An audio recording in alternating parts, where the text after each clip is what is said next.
आइए भक्तों, आज हम सब मिलकर श्री शिव महापुराण की कथा सुनते हैं। श्री शौनक जी के साधन विषयक प्रश्न करने पर महर्षि सूत जी का उन्हें श्री शिव पुराण की उत्कृष्ट महिमा का सुनाना। श्री शौनक जी ने पूछा, महाज्ञानी सूत जी, आप संपूर्ण सिद्धांतों के ज्ञाता हैं। प्रभु, मुझसे पुराणों की कथाओं के सारत्व का विशेष रूप से वर्णन कीजिए। ज्ञान और वैराग्य सहित भक्ति से प्राप्त होने वाले विवेक की वृद्धि कैसे होती है तथा साधु पुरुष किस प्रकार अपने काम क्रोध आदि मानसिक विकारों का निवारण करते हैं। इस घोर कली काल में जीव प्राय आसुर स्वभाव के हो गए हैं। उस जीव समुदाय को शुद्ध बनाने के लिए सर्वश्रेष्ठ उपाय क्या है? आप इस समय मुझे ऐसा कोई शाश्वत साधन बताइए जो कल्याणकारी वस्तुओं में भी सबसे उत्कृष्ट एवं परम मंगलकारी हो, पवित्र करने वाले उपायों में भी सर्वोत्तम पवित्र कारक उपाय हो। तात वह साधन ऐसा हो जिसके अनुष्ठान से शीघ्र ही अंतकरण की विशेष शुद्धि हो जाए। उससे निर्मल चित्त वाले पुरुष को सदा के लिए शिव की प्राप्ति हो जाए। श्री सूत जी ने कहा, मुनि श्रेष्ठ शौनक जी, तुम धन्य हो, क्योंकि तुम्हारे हृदय में पुराण कथा सुनने का विशेष प्रेम एवं लालसा है। इसलिए मैं शुद्ध बुद्धि से विचार करके तुम्हें परम उत्तम शास्त्र का वर्णन करता हूँ। वत्स, वह संपूर्ण शास्त्रों के सिद्धांत से संपन्न, भक्ति आदि को बढ़ाने वाला तथा भगवान शिव को संतुष्ट करने वाला है। कानों के लिए रसायन, अमृत स्वरूप तथा दिव्य है। तुम उसे सुना करो। मुने, वह परम उत्तम शास्त्र है श्री शिव पुराण, जिसका पूर्व काल में भगवान शिव ने ही प्रवचन किया था। यह काल रूपी सर्प से प्राप्त होने वाले महान त्रास का विनाश करने वाला है। गुरुदेव श्री व्यास ने श्री सनत कुमार मुनि का उपदेश पाकर बड़े आदर से संक्षेप में ही इस पुराण का प्रतिपादन किया है। इस पुराण के प्रणयन का उद्देश्य है कलयुग में उत्पन्न होने वाले मनुष्य के परम हित का साधन। यह श्री शिव पुराण परम उत्तम शास्त्र है। इसे इस भूतल पर भगवान शिव का वडमय स्वरूप समझना चाहिए और सब प्रकार से इसका सेवन करना चाहिए। इसका पठन और सुनना सर्व साधन स्वरूप है। इसमें शिव भक्ति पाकर श्रेष्ठतम स्थिति में पहुंचा हुआ मनुष्य शीघ्र ही शिव पद को प्राप्त कर लेता है।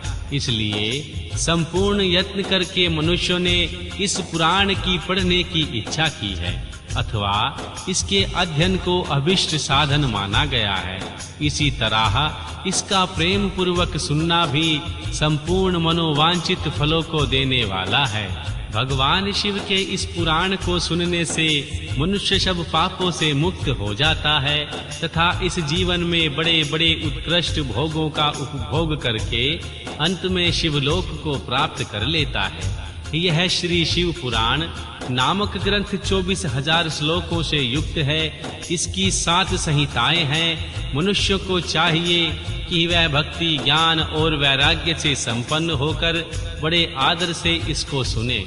7 संहिताओं से युक्त यह श्री दिव्य शिव पुराण पार ब्रह्मा परमात्मा के समान विराजमान है और सबसे उत्कृष्ट गति प्रदान करने वाला है। जो निरंतर अनुसंधान पूर्वक इस श्री शिव पुराण को वाचता अथवा नित्य प्रेम पूर्वक इसका पाठ मात्र करता है, वह पुण्य आत्मा है। इसमें कोई संशय नहीं है। जो उत्तम बुद्धि वाला पुरुष अंत काल में भक्ति पूर्वक इस पुराण को सुनता है, उस पर अत्यंत प्रसन्न हुए भगवान महेश्वर उसे अपने पद धाम प्राप्त कर देते हैं। जो प्रतिदिन आदर पूर्वक इस श्री शिव पुराण का पूजन करता है, वह इस संसार में संपूर्ण भोगों को भोग कर अंत में भगवान शिव के पद को प्राप्त कर लेता है। जो प्रतिदिन आलस्य रहित होकर रेशमी वस्त्र आदि के वेष्टन से इस श्री शिव पुराण का सत्कार करता है, वह सदा सुखी होता है। वह शिव पुराण निर्मल तथा भगवान शिव का सर्वस्व है। जो इस लोक और परलोक में भी सुख चाहता हो, उसे आदर के साथ प्रयत्न पूर्वक इसका सेवन करना चाहिए। यह निर्मल एवं उत्तम श्री शिव पुराण धर्म, अर्थ, काम और मोक्ष रूप चारों पुरुषार्थों को देने वाला है। अतः सदा प्रेम पूर्वक इसको सुनना चाहिए और इसका पाठ करना चाहिए। अध्याय 1। श्री शिव पुराण के सुनने से देवराज को शिवलोक की प्राप्ति तथा चंचुला का पाप से भय एवं संसार से वैराग्य। श्री शौनक जी ने कहा, महाभाग सूत जी, आप धन्य हैं, परमार्थ तत्व के ज्ञाता हैं। आपने कृपा करके हम लोगों को यह बड़ी अद्भुत एवं दिव्य कथा सुनाई है। भूतल पर इस कथा के समान कल्याण का सर्वश्रेष्ठ साधन कोई दूसरा नहीं है। यह बात आज हमने आपकी कृपा से निश्चय पूर्वक समझ ली है। श्री सूत जी, कलयुग में इस कथा के द्वारा कौन-कौन से पापी शुद्ध होते हैं, उन्हें कृपा पूर्वक बताइए, इस जगत को कृतार्थ कीजिए।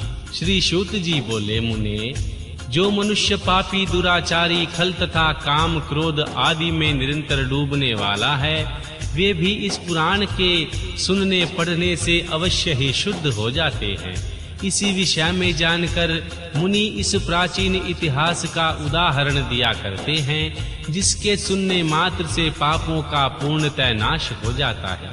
पहले की बात है, कहीं किरातों के नगर में एक ब्राह्मण रहता था, जो ज्ञान में अत्यंत दुर्बल, दरिद्र, रस बेचने वाला तथा वैदिक धर्म से विमुख था। वह स्नान, संध्या आदि कर्मों से भ्रष्ट हो गया था और वैश्यवृत्ति में तत्पर रहता था। उसका नाम था देवराज। वह अपने ऊपर विश्वास करने वाले लोगों को ठगा करता था। उसने ब्राह्मणों, क्षत्रियों, वैश्यों, शूद्रों तथा दूसरों को भी अनेक बहानों से मारकर उनका धन हड़प लिया करता था, परंतु उस पापी का थोड़ा सा भी धन कभी धर्म के काम में नहीं लगा था। वह वेश्यागामी तथा सब प्रकार से आचार भ्रष्ट था। एक दिन घूमता घामता वह देवयोग से प्रतिष्ठानपुर झूसी प्रयाग में जा पहुंचा। वहां उसने एक शिवालय देखा, जहां बहुत से साधु महात्मा एकत्रित हुए थे।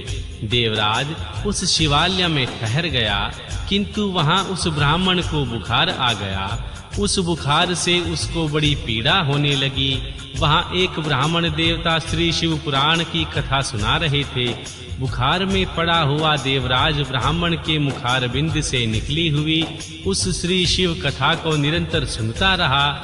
एक मास के बाद वह बुखार से अत्यंत पीड़ित होकर चल बसा। यमराज के दूत आए और उसे पाशों में बांधकर बलपूर्वक यमपुरी ले गए। इतने में ही श्री शिवलोक से भगवान शिव के पार्षद गण आ गए और उनके गौर अंग कर्पूर के समान उज्जवल थे, हाथ त्रिशूल से सुशोभित हो रहे थे। उनके संपूर्ण अंग भस्म से उद्भासित थे और रुद्राक्ष की मालाएं उनके शरीर की शोभा बढ़ा रही थी। वे सब के सब क्रोध पूर्वक यमपुरी में गए और यमराज के दूतों को मार पीट कर बारंबार धमकाकर उन्होंने श्री देवराज को उनके चंगुल से छुड़ा लिया। अत्यंत अद्भुत विमान पर बिठाकर जब वे शिवदूत कैलाश जाने को तैयार हुए, उस समय यमपुरी में बड़ा भारी कोलाहल मच गया। उस कोलाहल को सुनकर धर्मराज अपने भवन के बाहर आए और उन्होंने रुद्रों के समान प्रतीत होने वाले उन चारों दूतों को देखकर धर्मज्ञ धर्मराज ने उनका विधि पूर्वक पूजन किया और ज्ञान दृष्टि से देखकर सारा वृतांत जान लिया। उन्होंने भय के कारण भगवान शिव के उन महात्मा दूतों से कोई बात नहीं पूछी, उल्टे उनकी पूजा एवं प्रार्थना की। तत्पश्चात वे शिवदूत कैलाश को चले गए और वहां पहुंचकर उन्होंने उस ब्राह्मण को दया सागर सांब सदाशिव के हाथों में दे दिया। श्री शौनक जी ने कहा, महाभाग सूत जी, आप सर्वज्ञ हैं। महामते, आपके कृपा प्रसाद से मैं बारंबार कृतार्थ हुआ हूँ। इस इतिहास को सुनकर मेरा मन अत्यंत आनंद में निमग्न हो गया है। अतः भगवान शिव में प्रेम बढ़ाने वाली शिव संबंधिनी दूसरी कथा को भी कहिए।